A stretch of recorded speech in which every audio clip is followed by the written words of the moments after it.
and forgotten-worlds.com. He keeps his pimp hand strong, and he's proud of it. Pat, my man, thanks for being here.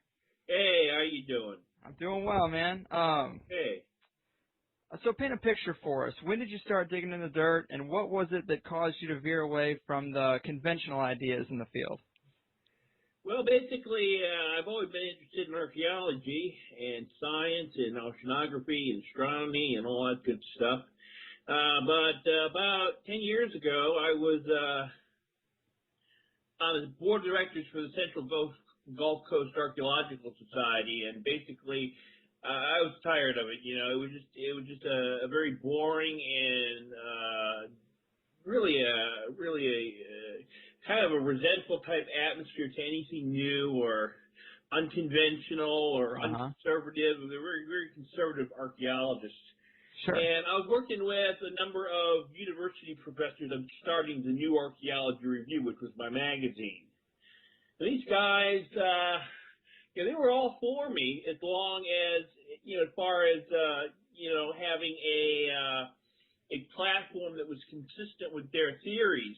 But the minute I started to deviate from those ideas, when I started reading books like Graham Hancock's Underworld and Graham Hancock's Fingerprints of the Gods and the works of Robert Schoch and different people of that nature, if you will, I really started to draw their attention away from me, and they really started to resent me, and they didn't want to deal with me anymore. So I said, to hell with them, go to your universities, teach your bullshit, whatever you do, and I was willing to take the risk and go into something new, and I started to deviate from that. I really started to research more in depth the history of mankind, and I started to apply that to a theory that I had when I was growing up about the Terran race, which was the human race, united and strong and forever dedicated to space exploration, things that were inspired by my research into science fiction and things of that nature, some of the work of Arthur C. Clarke and G. Roddenberry and others of that nature, some of the great science fiction minds who, even though they were writing fiction, who really had the grasp of what our destiny in space was. And that was my main goal, was to proliferate that type of viewpoint. And I figured that through archaeology, through mythology, through ancient mysteries, I'm creating a consciousness for the Terran race, a new viewpoint which will endure, for generations to come. And I want to put that down. I want to put forth a legacy for the Terran race, for the future, for our children and our children's children. Right on. I've heard you mention the Terran race before. And I've heard you mention the Terran society that you were trying to start up. What is that? It's something to try to unify humanity? Yeah, the Terran nation. I believe that together we can do anything we choose to do, that we are united and strong if we are together. Together we are unstoppable. Divided, we're worth nothing. And only through unity and common purpose and the unification of Terra and its people will we find true satisfaction with ourselves and our future. Okay, I mean, I agree, but how do you think you do that? Do you think you can do that in a capitalistic society? Well, it has nothing to do with capitalism. I mean, capitalism is compatible with that idea. But how do you get people to work together? Well, the thing is that you have to have a strong ideal, and that ideal must permeate through everything that you do. Very much like how religion in the Middle Ages transformed European society. Now, they did it for the wrong reasons, and it did it in a very negative format. I hear that. A very negative way, obviously, witch burnings and massacres and everything that was indicative of the Middle Ages. Yeah, exactly. But if it was used in a positive manner, if there was a strength, a purpose that was infused into the masses, there would be a new consciousness, and this new consciousness would permeate throughout the whole world. And that's my goal, is to create a consciousness. And that's much better than trying to create a government that would then than solely try to institute an authoritarian regime that would try to institute such a unity.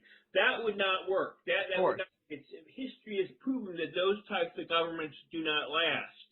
At the same time, we've been proven that a government gone awry with no sense of purpose, that doesn't work either. So we need a system in which capitalism, yeah, sure, it'll go fine with it. There should be no problem. All capitalism is an economic system. All it is a way to create production and to create goods and services. It's an economic system. That's all it is. It's not a way of life. It's not a religion. So it's definitely compatible with anything that I've put forth. I mean, that's fair, but some people say that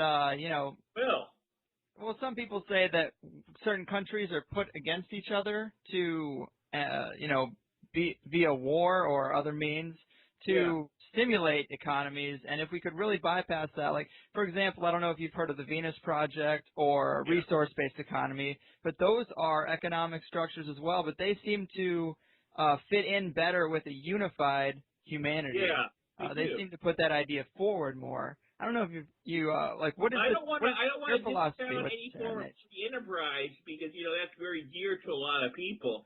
And if you come forth, you got to understand this way. If I came down forth tomorrow and got up there in front of a bunch of people and said, I'm going to put a new economic system and I'm going to get rid of the free enterprise system forever. Oh, and people would, their brains would fall. Tons of people coming down on you, and they're going to say, oh, he's a communist, he's a socialist, he's an Obama lover, whatever they want to call me. Right. So, it's not going to work that way. You have to be middle ground when you deal with things which are very true to people. That's why you have to accommodate certain things which you don't really want to accommodate, but if you're going to compromise, you have to be diplomatic about it, and you have to compromise in a way that will bring in people and not alienate them. You kind of see what I'm saying? Yeah, I gotcha. That's fair. When it comes to these ancient stories, these ancient, I guess they'd be inconsistencies from what conventional history tells us. In the conspiracy world, you got a widely accepted belief that there is a group of people, a small group of people that knows the true history and has systematically stamped out other groups' historical records and writings so they could kind of rewrite history to best suit their biggest brainwashing program at the time, which you mentioned was Christianity. But from your research, do you see any evidence that, these new discoveries that contradict traditional models are out there? And do you think that the resistance to accept that is part of that conditioning? Or do you think it's just, people are just afraid of change? Do you think it's that simple, or is it more? It is that simple. I mean, it is? You look at any type of, you look at history, and it is replete with examples of people who are resistant to change. But you see, that creates more than just resistance. It creates a core of resistance, and that core of resistance becomes in itself its own conspiracy. And because of that, it begins to develop tentacles. And these tentacles go into every facet of government and society and religion, and they are the ones that are creating the conspiracy because they're resistant to that change. They don't want to see their beloved ideals, their religion, their politics to be destroyed. I don't think that there's one small specific group out there that is plotting, to overthrow any form of change. I don't think there's any. I mean, I don't believe in the idea of the Illuminati. I don't believe in the idea of the worldwide Jewish conspiracy, which in the early 20th century was a big thing in Nazi Germany and so forth and so on. But what I do think that this resistance is developing its own conspiracy in its own right. And that is something which needs to be fought. It's called the paradigm. And this paradigm must be eliminated at whatever cost, because it is destroying a possible future which could really change and alter the destiny of mankind, and they're just totally undermining that possibility to their resistance to this new truth that's arising with many people all around the world, this new awareness and this new desire to see change put forth. Well, that's where it gets difficult to know exactly who and what to believe, because we know that the government has lied to us. And we know, so that's an automatic. So then you get, like, in terms of, human history, let's say, they think it's only so many thousand years old, and then you got other people who say they see water erosion marks on the Sphinx, and then they see underground ruins, or not underground, well, underground too, but underwater ruins, like the Graham Hancock book. And it leads I believe all that. How deep does it go? Because then you got people like Andy Bisagio, who's going around giving lectures saying that he's involved in jump room programs to Mars, and it's like, you can't believe the government, but it opens it up. The Pandora's box is open to all these things, and I'm hoping you can help me cut through some of that, at least in terms of human history. As far as what you would consider unusual claims that challenge the paradigm, and then really insane ideas like Bigfoot is living in the White House.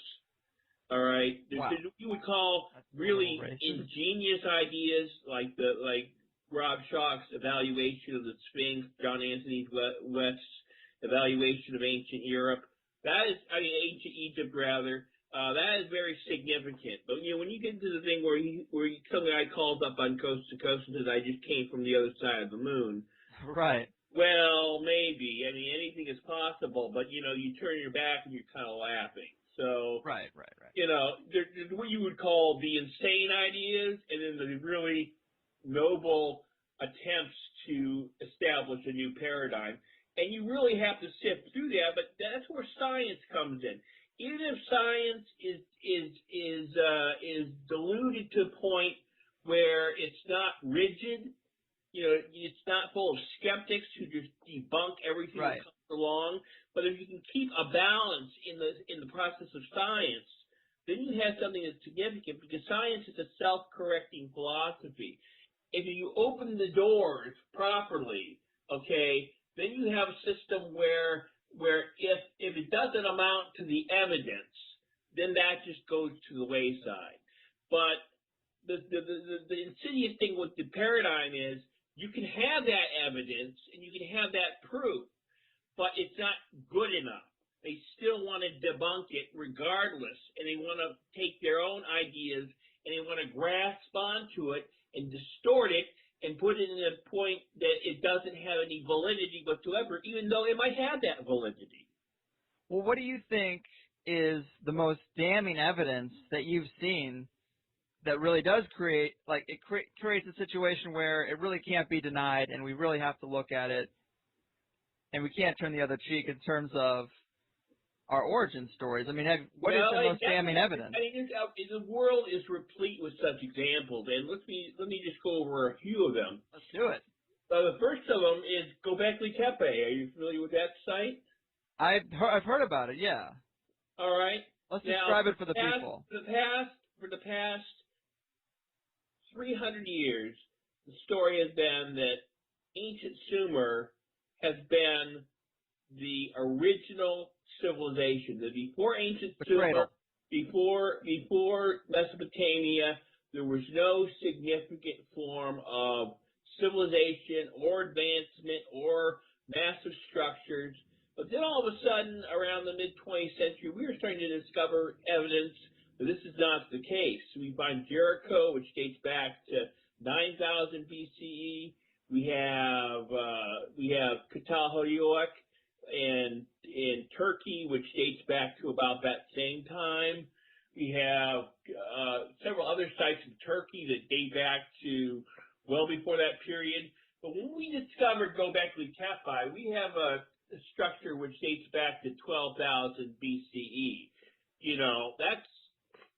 That's old. That's old. That's 14,000 years ago. And according to mainstream archaeologists, there should not have been any form of massive structures or architecture 14,000 years ago. There should have been people huddling in caves. And even though they, the archaeological community is not against it, they openly admit and research and document that, Göbekli Tepe is a verifiable fact. I mean, it's right there for you, and they know how old it is, and so they basically agree on that point. But at the same time, if you read any of their textbooks from high school or college or even elementary school, which is submerged on the ocean bottom, it dates back to 75 million years. And that is a verifiable fact. Now, when you look at that, you see things that could not be natural formations? Well, that's the thing, it hasn't been studied well enough quite yet to come to that conclusion. There are anomalies, but there's no definite conclusion yet whether there's anything unnatural. But the fact that that structure exists can only bring up possibilities in one's mind about what on Earth could exist down there if we were to go and do some type of submariner excavations of the site. Now, is that really possible right now with our present technology, considering the fact that it's all the way at the ocean bottom, the bottom of the North Sea? But if we look at it and see the fact that it's valleys and mountains and river systems, and you can only wonder, is this possibly some type of civilization? Now, you have to look at it from Kramer's perspective, Michael Kramer's perspective, who he always says that, humanity is more than just a couple million years old. Its existence and its civilization goes back, several million years. Now, if that's the case, then it makes it possible, if in fact what he's saying is possible or true, that this structure could have once contained a human civilization. Sure. Now, what makes him say that it's millions of years old? Well, he didn't say the site was millions of years old. He says humanity's millions of years old. Well, right. But what makes him think that? He says that because he believes, from examining such sources as the Sanskrit writings of India, from evidence that he finds in the fossil record of anatomical modern humans dating back to 60 million BC or even greater, that there's much physical evidence in the archaeological record to assume that. Now, these are anomalies, but nevertheless they have been confirmed. And if you read his book, Forbidden Archaeology, it says it right there that, in fact, you read, it's a brilliant book, and it's filled with page after page after page of lists and cataloging of anomalies of ancient prehistoric remains of humans that date back more so than they were supposed to have existed originally, which is around the 5 million BCE mark. Mm-hmm. It goes back 65 million years, 600 million years, even greater. Well, let's talk about the methods. I mean, carbon-14 dating is the only thing I've ever heard about as far as things that, and water erosion. That's another method of determining age. But how reliable is carbon-14 dating? I've heard that it's not quite as reliable as people once thought it was. Well, that is an idea propagated by the Christian creationists who are unsatisfied with the conclusions put forth by evolutionists. Yeah, God planted fossils to fuck with us. Yeah. Yeah, so basically... So there's no one credible that thinks that carbon-14 dating isn't reliable. That's pretty much... It's pretty much standard that that's the method that's trusted. Yeah, exactly. Gotcha. So... Is it carbon dating that is dating some of these things so far back? It's based on carbon-14 dating and sedimentation layers that was used to determine the age of these ancient anatomical modern humans that dated back 65 million years. And that's dinosaur time. Exactly, and that's what's amazing about it. So how is conventional science able to deny this? I'm a believer in the antiquity of the human race, At the same time, I'm not so much into Kramer's idea of pure energy devolving into base matter and its spiritual aspect and the New Age stuff anti-evolutionary aspect and all that. I definitely believe in a sense of an evolution of the human race. I just think it goes back much farther than we originally thought. So how is conventional science able to deny the dating on some of these structures? They don't even approach it. It's off the table. They just turn a blind eye. They don't even want to know. I mean, there's plenty of sites in Peru also, not necessarily date-wise, but just structurally they're so intense, they would be hard to build for people of that age. You got the Machu Picchu, is that Machu Picchu? The ancient aliens talk about it all the time. Yeah, I think they're calling Pamapuku, I think it's called. It's in right next to Tiwanaku. Yeah, I think one of them has. I always get that name mixed up, Pamapuku or Pumapuku or. Yeah. Yeah, what the hell? That place, the thing in Peru. It seems pretty crazy that we'd be able to build that without any type of serious hardware. Like they apparently just built it with. That's where I come in with my theory of giants. I think the myths that we have grown up on about giants and gods, I don't believe they're misconstrued extraterrestrial encounters at all. I think they are, in fact, remnants of a very ancient memory of real gods and real giants that once inhabited the Earth, that evolved on this planet over billions of years. I mean, our planet, you got to think about it, is 4 billion years old. In that time, there's plenty of time for a advanced race to evolve. Why just because this is all we know so far about human evolution, why does that preclude any other possibilities? And even right now, as I'm saying this, it's just a possibility, and I've taken that possibility and I've speculated on it.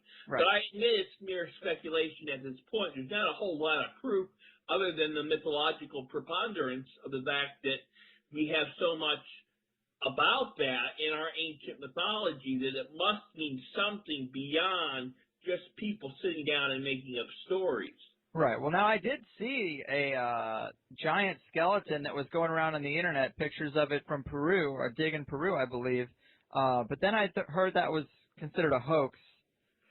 Here we go back to our conspiracy theory. All right. I think this is where I feel at home. Okay, great.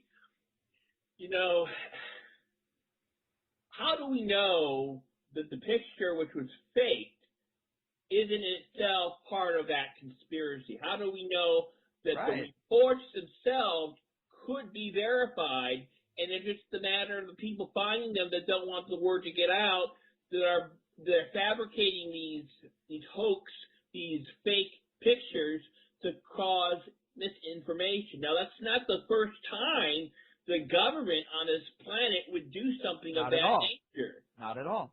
Not at all. So why do we have to immediately assume that there's nothing to these reports? I mean, a lot of people claim to have seen it, and there's been a lot of mysterious activities in those deserts in India and Afghanistan and Saudi Arabia, which were the main sites that these things were discovered in. Right. It's like maybe that's why our military's over there. Yeah, I've heard that theory. Our military's over there. Why not? What would exclude the possibility that it's all part of some conspiracy to begin with? It's tough to know. It is tough to know.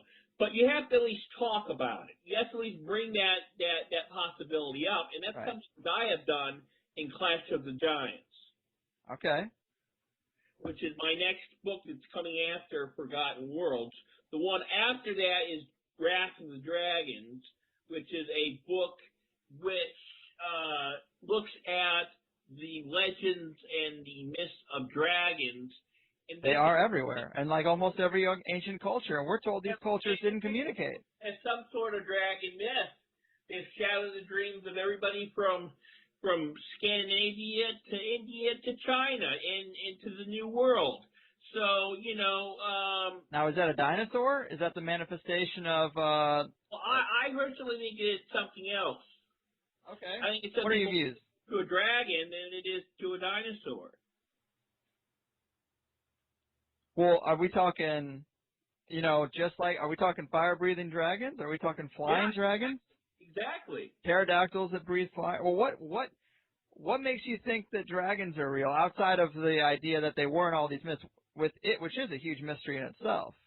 But is there any evidence to support the idea that we lived at a time of dragons?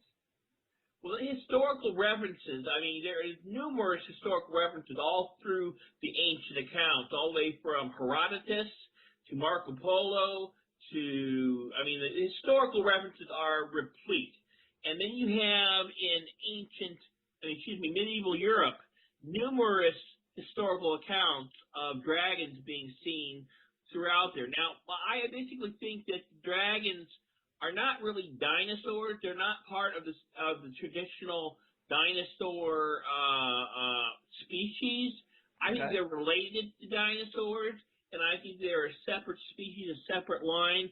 Now, there were a group of dragon-like creatures that existed prior to the emergence of dinosaurs in the age before that, which is I believe it was the Triassic, prior to the Triassic period, the Triassic epoch of prehistory.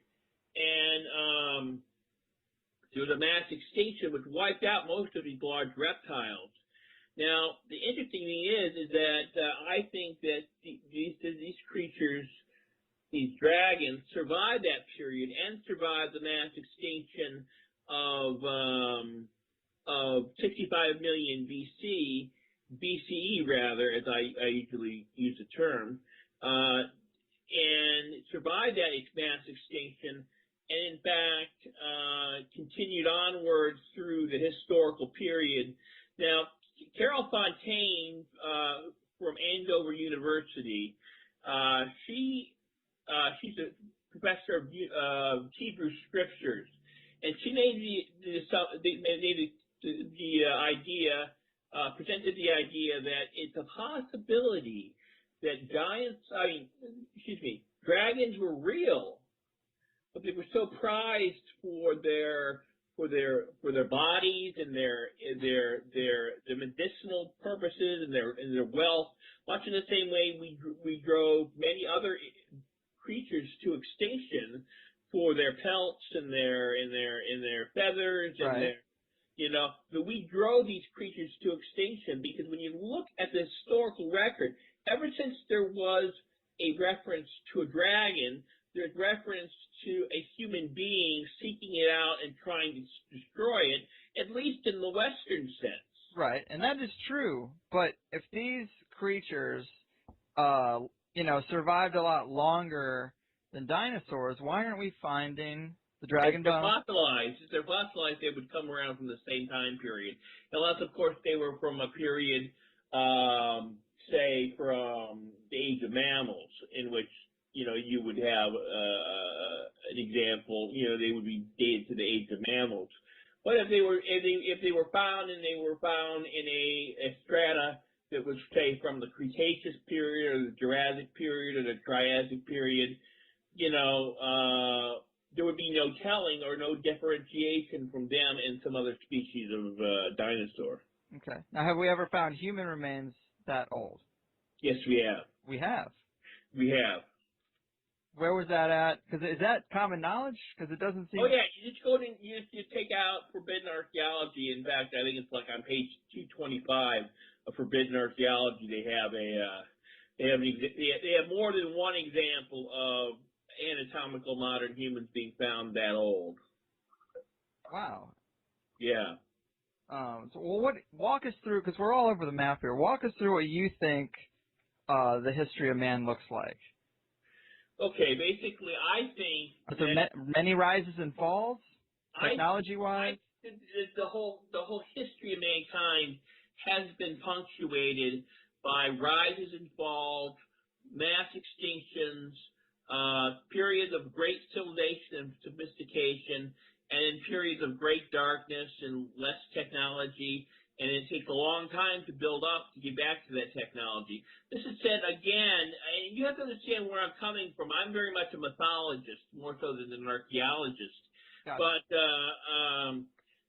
there is examples in the Kali Yugas of ancient India, in the popular Mayan calendar, in which the end of the world is supposed to happen at the end of this year. You have the calendar of Berosus, a 6th century BC Babylonian priest who wrote the history of mankind dating back 100,000 years. 100,000 years. So you have a rich treasure trove of beliefs and ideas which state that mankind, and indeed civilization itself, is part of a massive roller coaster of history, going with peaks and valleys up and down over long periods of time, rather than just one, caveman at the bottom and a straight line graph with mankind at the top as the pinnacle of evolutionary success. You have to look at it from a cyclical standpoint, and that's a very ancient standpoint. We lost that sense of cyclical history over a period of time, and that's basically how I think the whole breadth of human history is structured on a cyclical level. Right. I mean, I kind of put that in the same category as people who thought the Earth was the center of the universe and this and that. It's also the same thought that we are the first and only rise of man. It's kind of the same thing. So I totally understand, totally accept that there could have been many other rises and falls. And when I connect that to the conspiracy, I think if that were to happen today, if we had a huge cataclysm and 95% of the population was wiped out, who would survive? It would probably be those elites that have the resources to protect themselves in that time. And if they were to rebuild the planet, they could warp any current history stories or anything and raise their own children to believe whatever they wanted them to, and they could restructure society as they saw fit. So when you look at some of these old writings and how they've kind of been altered through the translation, it's kind of funny because I could see the secular nature of that happening. Well, it's not only that. I mean, we know it already from right out of the mouth of the babes, so to speak, out of the mouth of the mainstream archaeologists, the mainstream anthropologists. We already know from their perspective that this has already happened and has been recorded in our genetics. About 100,000 years ago, there was a cataclysm on Earth that wiped out nearly every human being on the planet, save about 100 to 50 people. Wow. Now, the way we know this is it's what's called a bottleneck. And to explain this, basically, Neanderthals had a genetic diversity level of about 13%, the highest among all hominids. Now, chimpanzees have about an 11% diversity level. Now, we have about a 1%. That means that every difference that we see on this planet racially, ethnically, is 1% of that general diversity level. Gotcha. Now, originally, we had a much higher diversity level, but because we were trimmed down to such an extent, we went through a period in which so many of those genetic codes survived. So at the end, we only had a much smaller amount of diversity, and that decrease in diversity is a lasting testament to the fact that there was a great cataclysm that just about wiped out the whole human race, and then we started again about 100,000 years ago. Right on, yeah. Think about how great a diversity. If you think of all the genetic differences are in 1% now, I mean, think about 13%. You could be talking about giants then. Yeah, exactly. And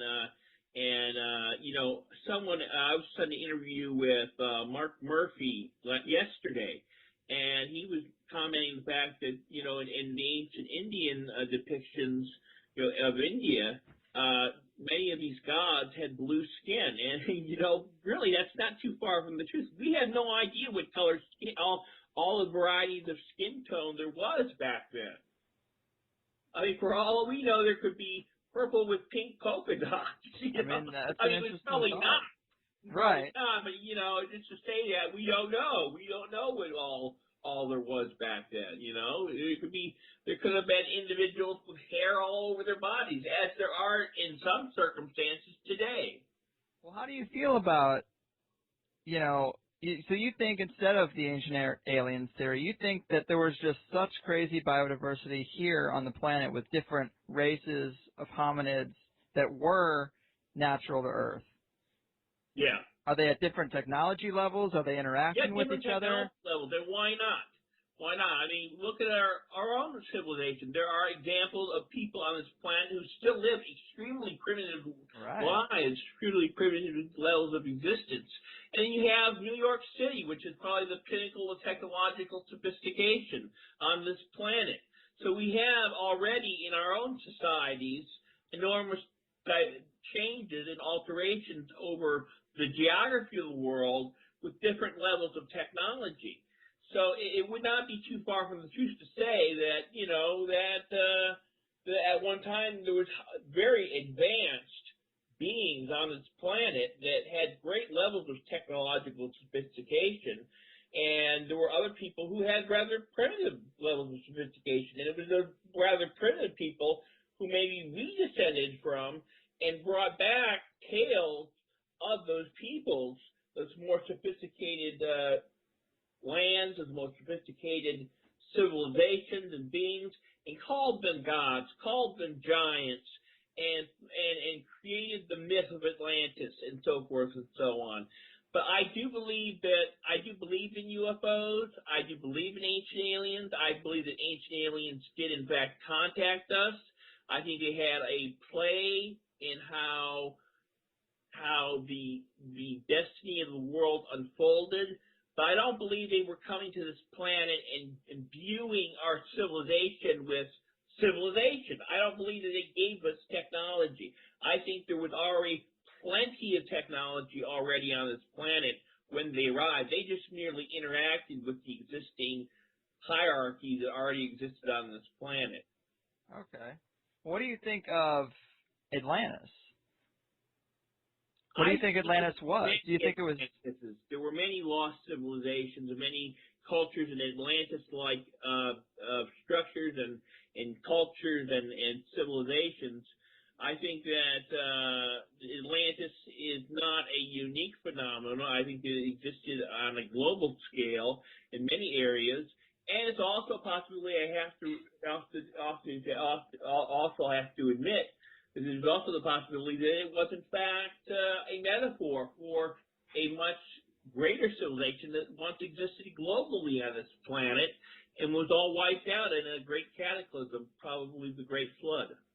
Well, now, where is the first mentionings of Atlantis, and what exactly are they saying about it? How do we determine that it's not a myth or that it's not fiction? There's got to be something to it. When you think about it, the fact that this is not just Plato's account. Skeptics like to hammer on the fact that it was just Plato who mentioned it. That's all. They'll say that. They'll say it was just Plato who described it. There are no other sources. There are no other corroborating sources about Atlantis. But if you look at my book, if you read my book, Forgotten World, contains hundreds of examples of ancient accounts that date back 10,000 years in the most ancient writings, the most ancient oral traditions of Atlantis-like civilizations, whether it is Boroto in the Fijian Islands, or whether it's Helike in the ancient Greece, or whether it's Isa in the North Atlantic, or Thule, or any of those other civilizations that have been rumored to exist. Lemuria is another perfect example. Right, I've heard that one. There are hundreds of examples of a lost civilization destroyed by a flood or other cataclysm. And it predominates through nearly every culture on the planet. Every culture on the planet has at least one reference to a lost civilization that was destroyed in the Great Cataclysm. Our own Bible has the perfect example of that. There was an antediluvian civilization that was destroyed in the Great Flood, and that is just one single example. I mean, even Mesopotamia has their own. Right. Well, here's another thing. What do you think about the Great Pyramids? Because I've heard everything from the idea that they were some type of tool to achieve enlightenment and they worked on energy centers in the body to the idea that they were some type of energy generators. Why can't we nail this down, Pat? I'm not an expert on the Great Pyramid, but I think that there's a big possibility that there's much more to the history and the origins of the Great Pyramid than Mr. 𝐂hats tended to believe before he was ousted. And they keep the pyramids very under wraps and the tight They security. Why, you would think that the natural wonder of humanity would be able to explore these things, and there'd be no problems with finding out radically different ideas. There again is the resistance, and the resistance that evolves into its own conspiracy, and that's a perfect example of how that happens. It is. They don't want their prestige as a nation who had the ability to create these great structures and needed no other outside influence from Atlantis or any other civilization to create it. They want to maintain this as an Egyptian invention, an Egyptian miracle of wonder, so they can claim it as their own. And also, it interferes with the long-held beliefs of modern Egyptologists. And they don't want to give up their prestige. I mean, why wouldn't they? I mean, if someone came to you and said, you know, if I came to you and said, the higher side is full of shit. I'd say you're probably right most of the time. I had some skeptical debunking of your show. Would you not have resistance to that? And that's what they're having to people like John Anthony West, who I think is a hero, fight against the paradigm, and Robert Schoch, my good friend, who wrote a foreword to my book, Forgotten Worlds, who is a hero, who is a martyr, who is the most, I think, the most daring of modern academics, who can teeter on a level between modern academia and this new alternative way of thinking. Wasn't it funny that this new alternative way of thinking, this Terran race idea, coincides with the idea of a resource-based economy, and it's all kind of coming together this year. I've heard more about it this year than any other year previously. I know my sample size is small at 27, but I do feel like it's kind of interesting that we're facing almost, it seems like we're on the brink of a breakdown of our current structure, and at the same time you're seeing a lot of people come together with new ideas, and a lot of those ideas involve working as a global society. Yeah, and I don't know if it's 2012 itself, the date that is imbuing us with this new sense of change. I think that more or less it's in the back of our mind. We were thinking about the date, and the date signifies a chicken or egg thing. Yeah, and I think we're just in our own minds, we're reflecting on that, and we're doing it almost automatically without us even realizing what we're doing. And manifesting that destiny. It's kind of interesting, because you look at it and you think, man, if this was to end, you know, what could we have done better? And then you start thinking, man, we should really fix some of this shit. Exactly. Exactly. You're exactly right. So, yeah, it's an interesting thing. Now tell me about this Mexico trip you got coming up in 2013, because that seems pretty interesting.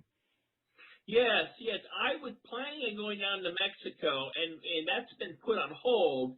Now, the reason it's been put on hold, unfortunately, and I feel really bad about this, I had to put that on hold because the guy who runs the touring company is a Mormon, and once he got wind of, you know, my views, on the way I believe, he doesn't want to deal with me basically. That's how that fucking ass, Yeah, I mean, I was looking at that trip. I was thinking about that trip. Yeah, it's a great trip, but he doesn't want to deal with that. But anyhow, so basically, I do think that the good news is of all of this is there's a big India trip planned. Okay, yeah. Is there a discovery going down in India? We are actually, my friend Akshay and I, who is a native of India, we're going to go down there and we're going to spend 2 months just traveling around India, documenting all the ancient sites, all the culture, and when that's done, those tapes are going to provide the promotional material that we're then going to make into a small documentary, a series of short documentaries that we're going to put on YouTube. Nice. And out of these productions, we're going to have a touring company. Oh, that's nice. See, now you can bypass that Mormon and just start your own. Exactly, and that's what we're going to do. And once we get that thing going with the Indian side of it, we're going to go back to Mesoamerica, and we're going to go back to Peru, and we're going to have our own tours there as well. Now, that's what I would like to do because you can go to these sites. I'd really like to go to Peru, but then I think about if I were to go there, I would probably be getting a conventional tour, and it really wouldn't be as interesting. Do that? No, nobody. So I think that's a great idea. You got to start a touring company that focuses on the alternative side to all these stories. Yeah. And these crazy sites, and pointing out what about these sites is so insane. That's what I'd like to see. I don't want to hear a tour guide just be like, oh yeah, that's kind of a mystery. We don't really know much about it. I think that there is some small group or some special interest group is ultimately influencing what they're doing. Now, what do you think their motive is? Is their motive to just keep things as they are? I think what they're trying to do, Greg, is that I think what they're trying to do is keep it very Egyptian. I think it's a matter of national pride. I also think it's a matter of Egyptologist pride. I don't think they want to ever give up their monopoly, their right to determine history. And I think that's a natural human impulse to want to preserve their side of it. I mean, you just look at the religions throughout history. It's been a nature, they want to preserve their view, and any other view, damn be it. Fair. Do you think they've made discoveries inside the pyramids that they're hiding, or do you think they're just... I have no doubt. I would not be surprised if they found many things which maybe Hall of Records. Yeah, well, maybe they found it and kind of had an idea of where it was leading to, and they said, we're just not going to touch this. We're not going down that road. Yeah. I think that in many cases that's the situation. They don't want to know themselves about the destiny of mankind and the history of mankind and the whole Terran race theory, which is now emerging. I think not necessarily with me, but with the whole community of the Earth. Like you now, why Terran? What's Terran? Why Terran race? Okay, well, Terra is the goddess is the ancient goddess of the Earth, Terra, and for a long period of time, Terra was a reference to the Earth. Okay. Now, in the 20th century, many of the existing visionary writers, and some of them were science fiction writers, began using the term Terran simply to describe it was a word which meant earthling in their literature. But I took it as almost a racial identification, a racial idea, an idea that we have a nationalism at hand which is not related to a nation state. We have a racialism which is not related to any specific ethnic group or race, but a racialism of the planet and a racialism of the entire species, a feeling that we are one people and that we need to create a state which will embrace all people of Terran blood. Okay. And that only by doing that will we ever have the moral justification to go forth and accomplish our destiny, which is to go back to space. And basically, space is the promised land, and we are the chosen people, not the Jews, but the human race is the chosen people. I hear you. I mean, do you think there's extraterrestrials that are trying to help us realize that? I mean, I'm not saying anything against the Jews personally, but what I'm just saying is that they may be the chosen people, but we're the greater chosen people. Gotcha. The human race is the greater chosen people. There might be some Jews in there. A destiny greater than ourselves to fulfill this fate in space. Gotcha. Do you think there are extraterrestrials that are they trying to nudge us along to teach us this? I think that through crop circles or through other means, or do you? I don't think it's through crop circles. I think crop circles are probably some type of identification of that alien intelligence. But I think that like a cattle prod. Yeah, like a cattle prod. But I think that you have examples of are being monitored by extraterrestrials. Perhaps they see the potential in us and want us to continue on that great cosmic path, which I think was put forth by the Creator a very long time ago.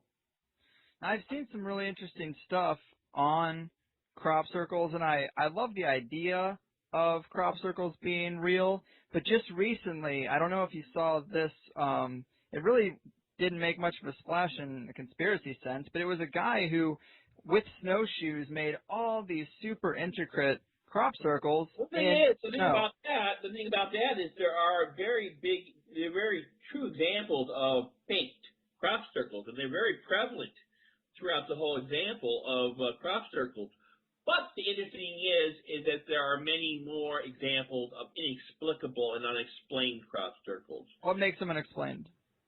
Well, some of the more intricate crop circles, and in fact, there's certain areas where the wheat seems to be burned or cindered, and there are examples of odd things going out inside the crop circles themselves, like cell phones are not working, and weird radiation, and odd feelings, and people having erections when they walk into the crop circle. Yeah, so.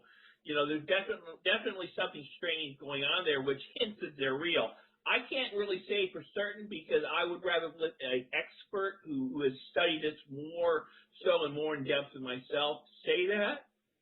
But I would assume that there's something more to crop circles than just a bunch of guys going out with snowshoes trying to make a funny design crops.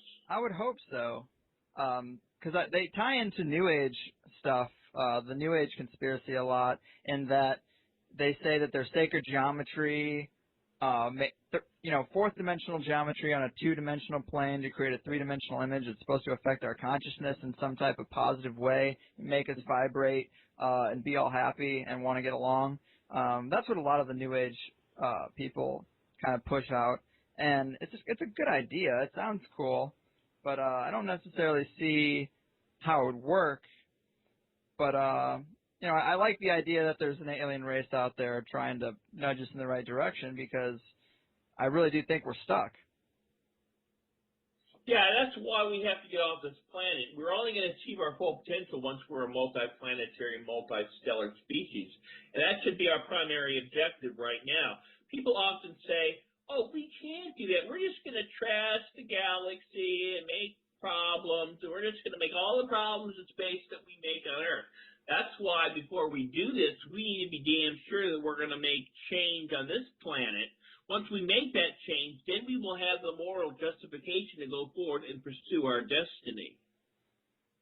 But it is our destiny, and we must fulfill it. Now, I got one more question for you, because we're coming up on the hour, but you've seen the work that Richard Hoagland's done on the moon, not the moon, well, the moon too, Mars. but mainly Mars. The face on Mars, Sidonia, the pyramid shapes on Mars. What do you think about that? I think it's a fascinating possibility, and I'd love to research it more, maybe make a book out of it. Is that coming after the dragons? It could be. Is that how we got here, on Dragonback? Yeah. Write that book. It's our Dragonheart. Right. Dragonheart, yeah. We'll have Sean Connery speaking for us as well. Well, Pat, I'm psyched that we got to do this. You're working on the Dragon book now. Are there any conferences coming up or anything interesting? Yeah. We're going to have a conference at the International Conference on Ancient America on September 21st to the 23rd in Marquette, Michigan. And I'll be there and I'll be speaking. Nice. Where, of course, your website would be a great place for people to get information on what you're working on. You also have a newsletter out. You still doing that? Yeah, we're putting together a newsletter, godsandaliensmagazine.com. We're going to